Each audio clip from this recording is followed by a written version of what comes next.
So I mentioned 2 weeks ago that you can organize Paul's letter to the Romans in really 3 parts, 3 sections. It can be divided into 3 sections. The diagnosis section, which is the section that we are currently in the middle of, the deliverance section, which I can't wait to get to, and the description section, that part of Romans where Paul describes what a delivered life looks like on the ground. He gets very practical beginning in chapter 12, and he shows what a free life looks like. He describes what a delivered life looks like. So 3 sections. Diagnosis, in the first 3 chapters, Paul is diagnosing the human race as all having the same problem.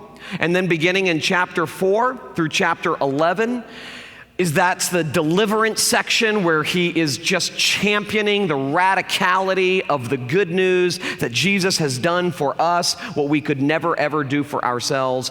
And then from chapter 12 onward is the description section where he describes what this free life looks like. And the whole point of Romans chapter 1 through 3 is to diagnose everyone, every single human being with the same disease. So what Paul's doing here, and this is not the easiest section of Romans to read because there's really no good news at all in this section. What he's doing here is he's eliminating all exits. He's closing all of the back doors. He's eliminating all loopholes because he wants to make one point. No one is righteous. Everyone, in fact, is unrighteous. Everyone is guilty. Everyone is deserving of condemnation. Everyone is deserving of God's wrath. Everyone is guilty. Moral people are guilty and immoral people are guilty. Religious people are guilty and irreligious people are guilty. Regardless, and we saw this last week, regardless of your political convictions, background, sexual orientation, he levels the playing field in this section, these 3 chapters. He levels the playing field by showing that all have sinned and fallen short of the glory of God. All have sinned and fallen short of the glory of God. We make distinctions between sins and sinful acts horizontally, but when it comes to sin before God, God makes one pronouncement. All are guilty, all have sinned and fallen short of my glory. So it's important, I think, to note here real quick that nothing Paul says here, even though it may sound like that at first when you read it, nothing Paul says here is anti-Jewish. I mean, he himself is a Jew, and he says in Romans chapter 9, we'll get there in a few weeks, he says in Romans chapter 9, I wish that I myself could be cast off for my people. There's nothing in this section that is anti-Jewish. What he's doing here is he's simply addressing a problem then, a problem that existed then, that also exists now, because what we have in common with the Jews that Paul was addressing is that they have the oracles of God, just like we have the scriptures today in front of us. He says in chapter 3, verse 2, then what advantage has the Jew, or what is the value of circumcision? Much in every way. To begin with, the Jews were entrusted with the oracles of God. God didn't give his law to the Philistines. He didn't give his law to the Canaanites, the Amalekites, all the other ites. He gave his law specifically to Israel. That's who he gave his law to. He selected them, specially chose them, and gave his law to them.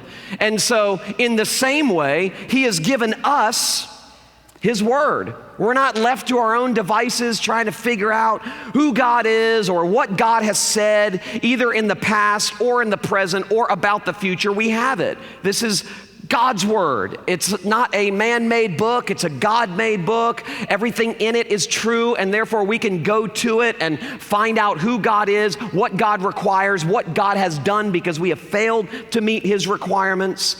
And so in the same way that it was beneficial for the Jews to have the oracles of God, the law of God, it's beneficial for us to have the Bible, to have the scriptures. But this is the problem.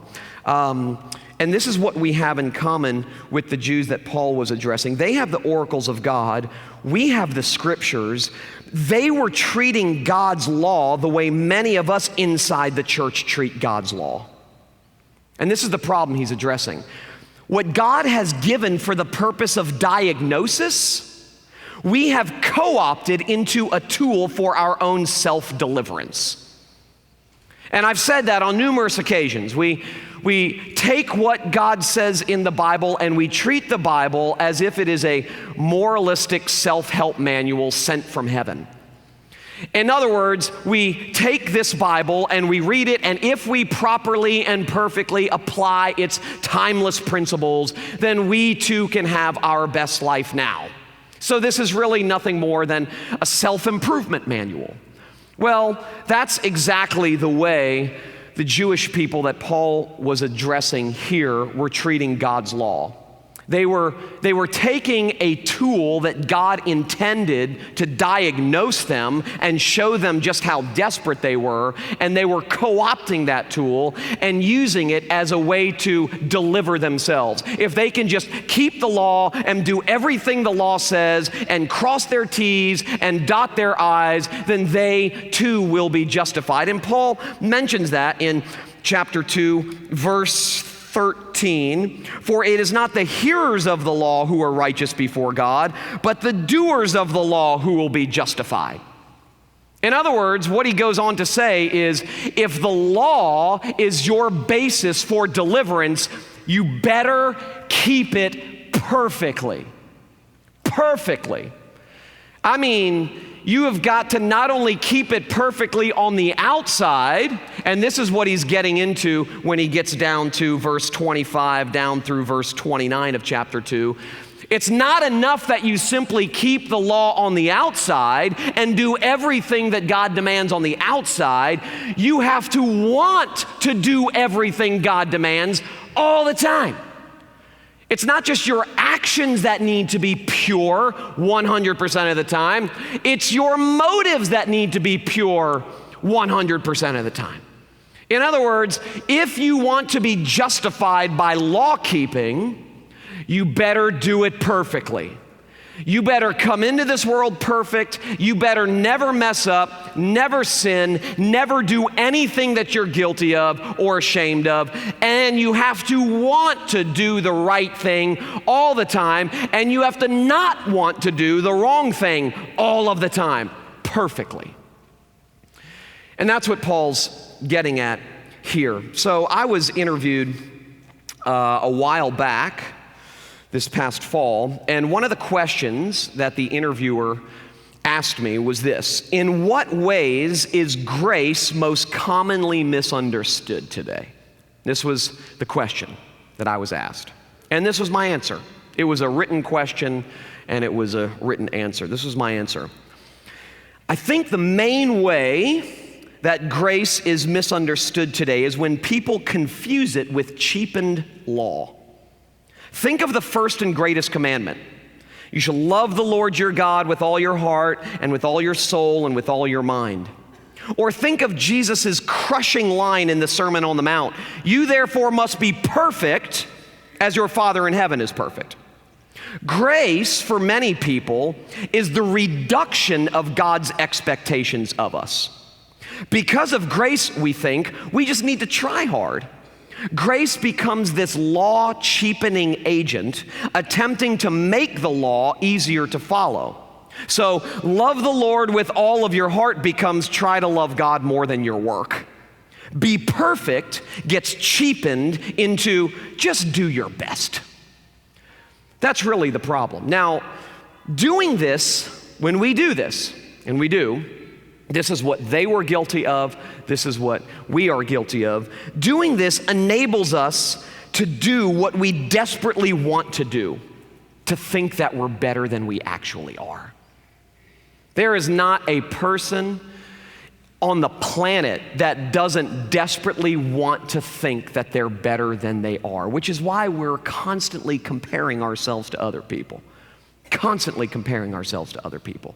Constantly taking an inventory of other people so that we can measure ourselves, and we feel really, really, really good about ourselves when we take an inventory of someone whose spirituality or giftedness or looks or whatever aren't nearly as good as ours. And we feel really, really bad about ourselves if we take an inventory of someone's spirituality or gifts or looks or financial situation or whatever, and we're much worse than they are. They're better than us. This is what happens. Each and every one of us desperately. In other words, we actually think we can find life and freedom and salvation. We actually think we can find these things if we come to the conclusion or if we convince ourselves that we're better than we are. And one of the ways that we do that as people inside the church is to cheapen God's demands. Be perfect is just try your best. Grace becomes nothing more and nothing less than just try your best. You know, God will sweep the rest under the rug. He's a really nice guy. He'll do, you do your best and God will do the rest. That sort of thing. That is one of the chief ways that grace is misunderstood today, because the fact is, Christians are hypocrites. We're hypocrites. Do you ever get mad when you hear people outside the church call Christians hypocrites? Why? You are. So am I.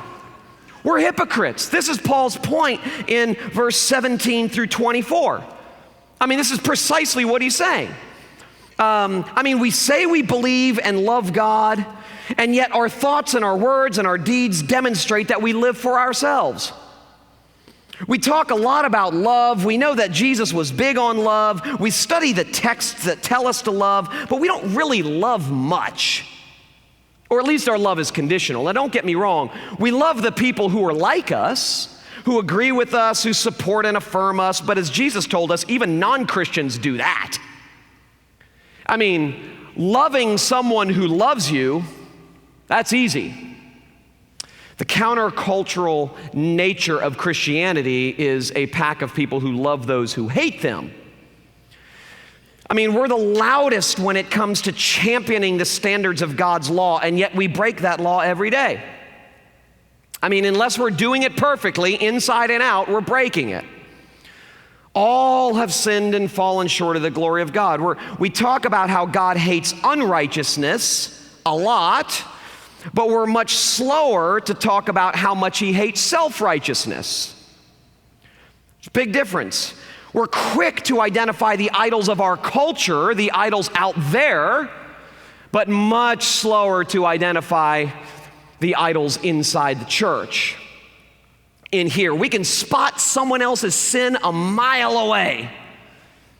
But then we justify ourselves when someone points out our sin. How defensive, how instinctively defensive do we get when someone points out a fault or a failure of ours?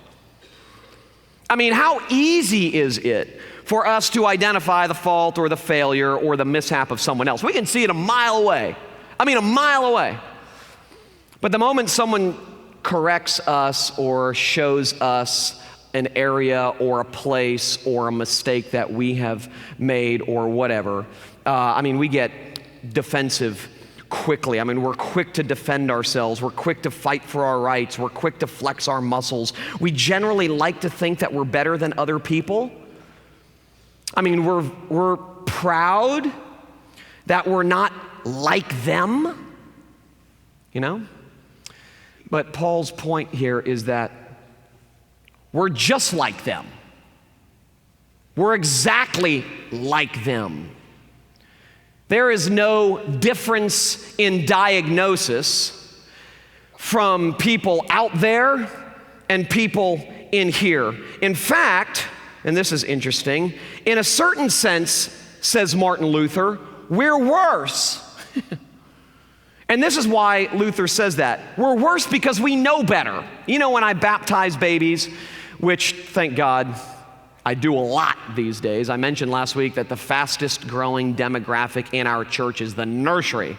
Unbelievable. It's wonderful. It's a great future for our church. But you know, when I baptize children and I get up before I baptize a baby and I explain what's actually taking place at baptism. I mean, you know, there's a lot of confusion both inside and outside the church with regard to what baptism actually is. When we're baptizing babies, specifically children of Christian parents.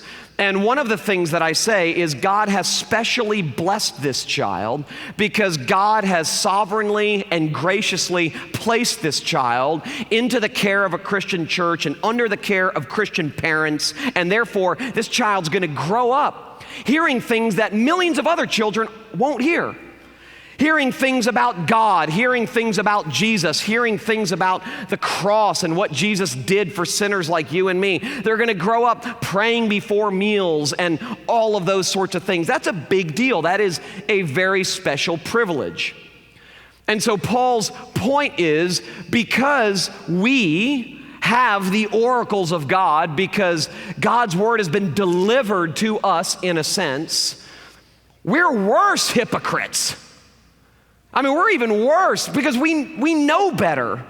I mean, those of us who grew up in Christian homes or read our Bibles or go to church, we should know better.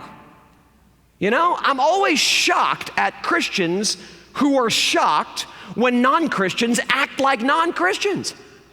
It's unbelievable. It's like, what do you expect?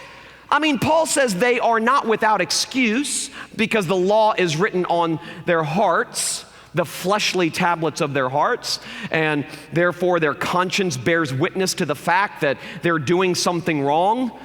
I mean, you don't have to be a Christian to feel guilty about doing something bad. When non-Christian people feel guilty or ashamed because they've done something bad, that's the law of God written on the fleshly tablets of their hearts accusing them. They know better in that regard. But we really know better because not only do we have the law written on our hearts, we have it here. We've got it. It's in our hands. It's in front of you. I mean, we have it. And so we should know better. And Paul says, so we are perhaps even greater hypocrites than those outside the church. Here's the good news, okay? People who know that they're bad are much, much closer to the grace of God than people who think that they're good. That is a very, very, very important point, that those who know that they're bad, and this is what Paul's going to get into as we get into later chapters, those who know that they're bad are actually much, much closer to the grace of God than those who think that they're good. And you see that throughout the Gospels. I mean, look at the people who flock to Jesus. Look at the people who respond to his message of forgiveness and mercy and grace. Look at the kinds of people. It's people who know that they're bad. Prostitutes and tax collectors. And look at those who were constantly accusing Jesus, trying to trick Jesus. It was those people who thought that they were good. So it always surprises me when you read through the Gospels, Matthew, Mark, Luke, and John, that it is the prodigal younger brother who gets grace, for instance, before the religious, moral older brother. It's the prostitute who gets the gospel faster than the Pharisee.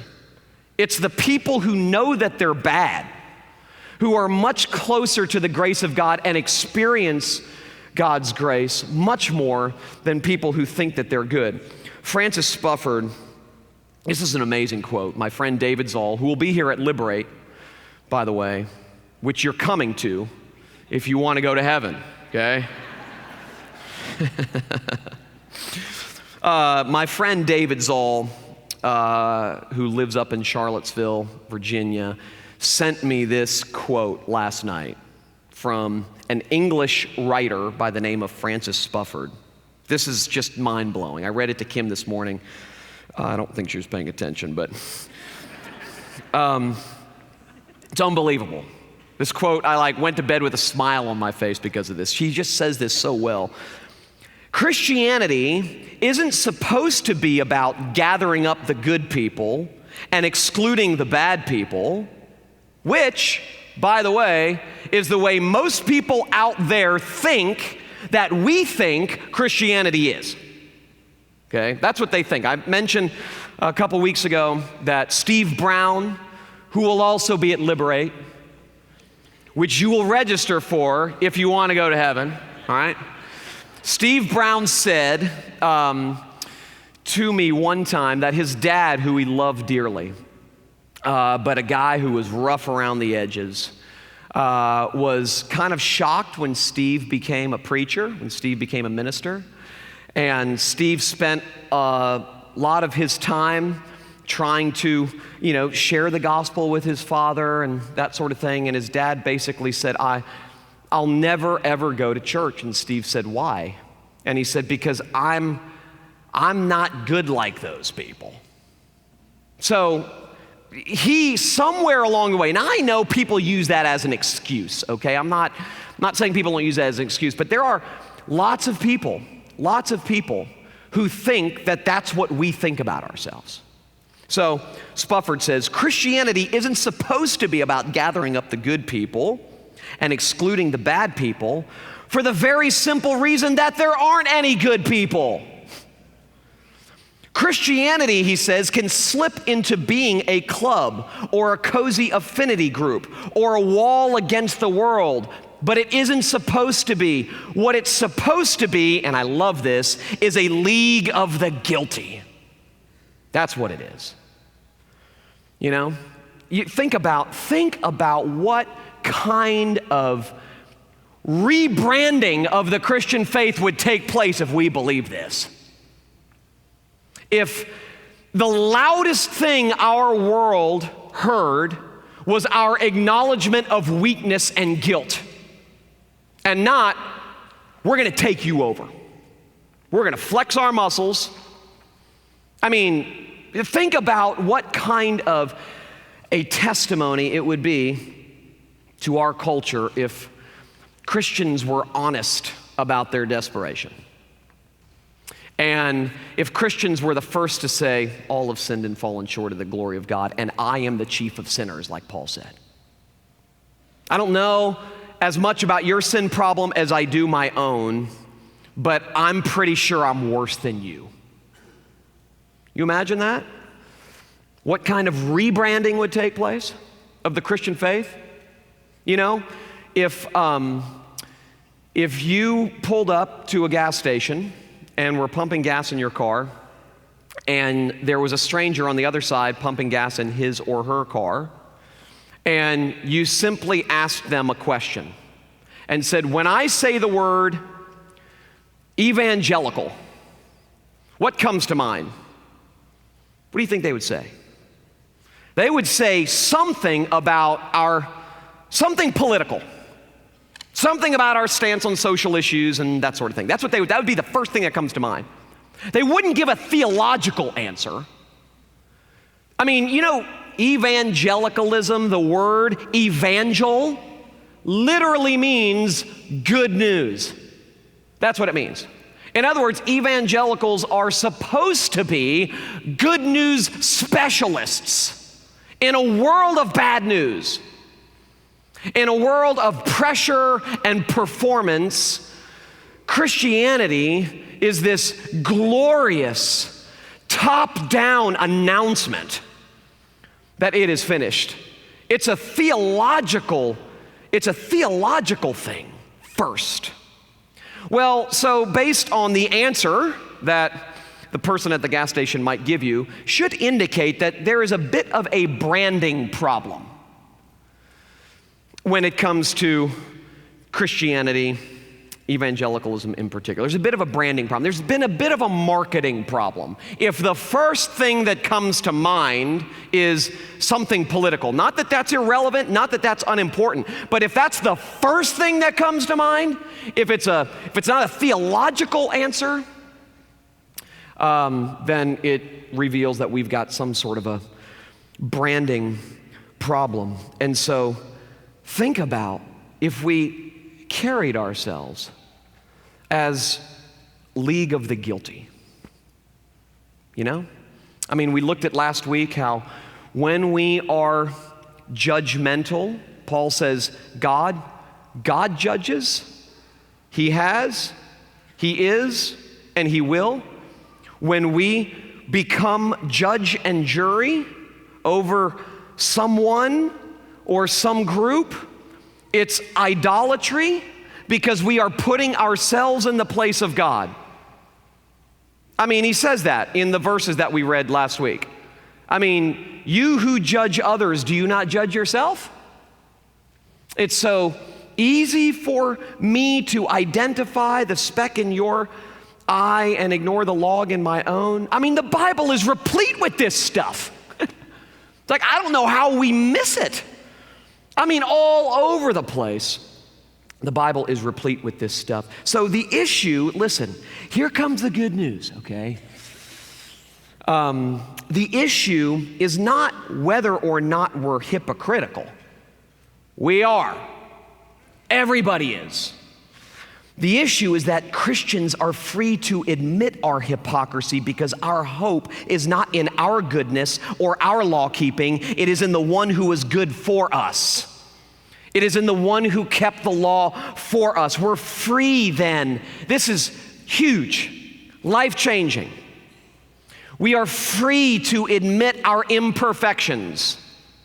We're free to admit our weaknesses because our confidence, our identity rests in Jesus' strength, not ours. His perfection, not ours. His performance, not ours. Steve Brown, who will be at Liberate, I'm not going to do it again. In his most recent book, 3 Free Sins, you know, he's such a shock jock, which is what I love about him. So he names a book 3 Free Sins, just so you'll pick it up and read it. He says it's not even that good of a book, but it's an amazing title. So therefore, people will buy it. He literally says that. He goes, I'm a terrible book writer, but I come up with the best titles. And he says, really, a title is what sells a book, so I'm fine. But he says this in his book, 3 Free Sins, and I have found this for the past 2 years very, very helpful. He says, one time I spoke for the national gathering of my denomination, which is our denomination, and said some rather controversial things. Surprise, surprise. After my session, I was confronted by a serious young man in a 3-piece suit and a concerned look on his face. Dr. Brown, he said, what you said today grieved my heart. Grieved your heart, I responded.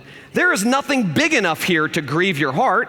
We're one of the smallest denominations in America, and I'm a peon. Find something bigger to grieve your heart. I could totally hear Steve saying this. You mean you don't want to hear, he said quietly and with a godly patience, what a fellow pastor has to say? I thought about it for a moment and said, no, not really. But if you want to say something and be honest about it, I'll listen, at least for a minute. I think, he said, his voice rising for the first time. Really spiritual people don't shout, but he was close. That you are arrogant, rude, and prideful. Steve writes, you know what I said? I said, bingo. You have read me well, but I'm better than I was. Your heart would have been even more grieved 5 years ago, and it would be even more grieved if you knew the whole truth about me now. He said, we ended up talking for over an hour, and he eventually loosened his tie. All things considered, it was a rather honest and good discussion, but that's not the point. The point is how I felt when I said bingo. Once I said that, I had an incredibly wonderful feeling of freedom and joy. Generally, I would have defended myself. I'm quite good at doing that. I would have engaged him in a debate and eaten his lunch. I have a glib tongue and I know how to use it. I may have worked to belittle him and his judgmental spirit. Any preacher can do that well. I didn't. I just told him that he had read me well. Do you know what I experienced with that one word, bingo? I felt free and powerful. In fact, it felt so good, I've decided to do it more. I call it the bingo retort. You're wrong. Bingo. I've been wrong at least 50% of the time. You're selfish. Bingo. My mother said the same thing and my wife agrees with her. You're not living up to your potential. Bingo. If it's okay with you, I'm not going to live up to my potential a while longer. You're not fit to be a Christian. Bingo. That's why Christ died for me. You're a preacher. You're certainly not spiritually qualified to be a preacher. Bingo. I've often said the same thing to God. How can you be a Christian and say or do that? Bingo. I sometimes wonder that myself. The bingo retort.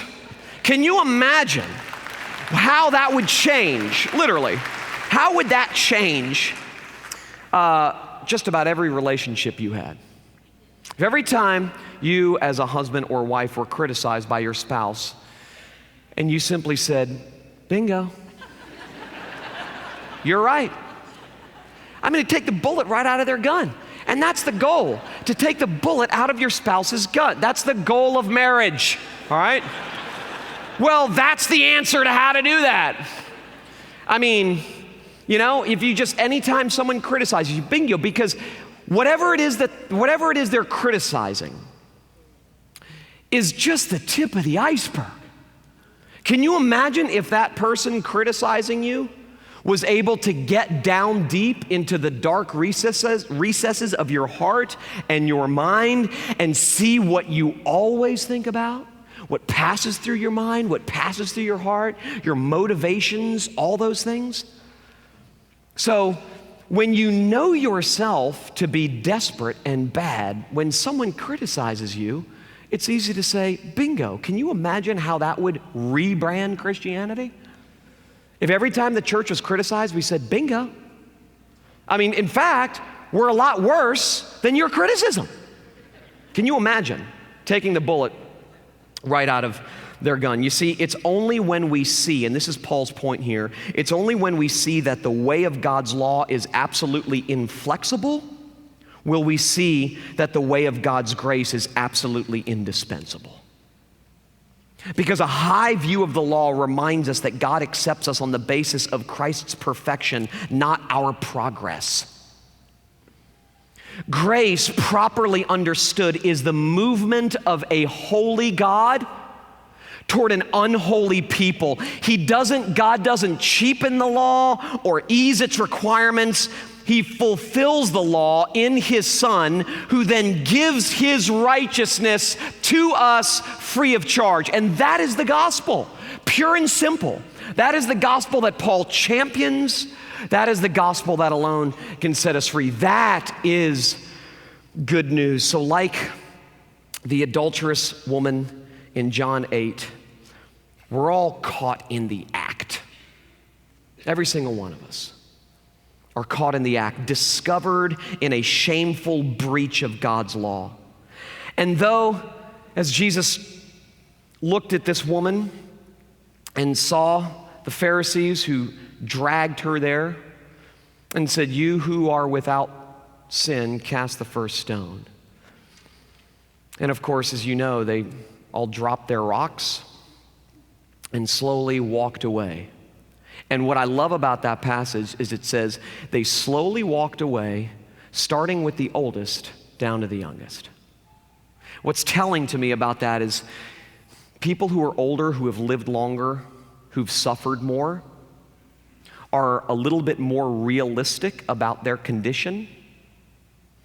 It's the young idealists who are still holding on to an idealistic understanding of themselves, Steve Brown says, and this is hilarious, he was my preaching professor in seminary, and he said, he would say things in class about ministry and preaching and that sort of thing, and he said, there was always, these 25, 26-year-old, theological students that would raise their hand and say, well, I disagree with that. And Steve would say, you're not old enough to even have an opinion yet. Young people tend to be more idealistic. I've said this before. When I was 25, I was going to change the world. Change the world. And now that I'm 41, my perspective's a bit different. I've suffered enough, teenage boys, just death in the family. I mean, you just suffer. You come to greater and greater terms with your own brokenness. And so now, instead of I'm going to change the world, it's I can't change my wife. I can't change my kids. I can't change my church. Thank God for Jesus. Okay? It's a much more freeing motto to live by than I'm going to change the world. Well, the older people walked away first. Walked away. Made more sense to them. You know what? I'm getting more frail. I know myself fairly well, and I'm not without sin. It was the younger people who stayed the longest, holding on to their own sense of righteousness, who eventually walked away. But they all throw their stones down, they walk away. And we, like the adulterous woman in John 8, we're all caught in the act. And though no one on earth can throw the first stone, God can. And God did. The wonder of all wonders is that the rock of condemnation that we justly deserved was hurled by the Father onto the Son. A rock was thrown. We can't throw it, but God can. And God did. The lawmaker became the lawkeeper and died for us lawbreakers. And that's what Paul is going to just explain and articulate so beautifully as we get into chapter 4 and 5 and 6. Luther said this may be some of the best advice I've ever been given. So when the devil throws your sins in your face and declares that you deserve death and hell, tell him this: I admit that I deserve death and hell. So what? For I know one who suffered and made satisfaction on my behalf. His name is Jesus Christ, Son of God, and where he is, there I shall be also. Well, may the accuser roar of sins that I have done. I know them all and thousands more. Jehovah knoweth none. Let's pray together.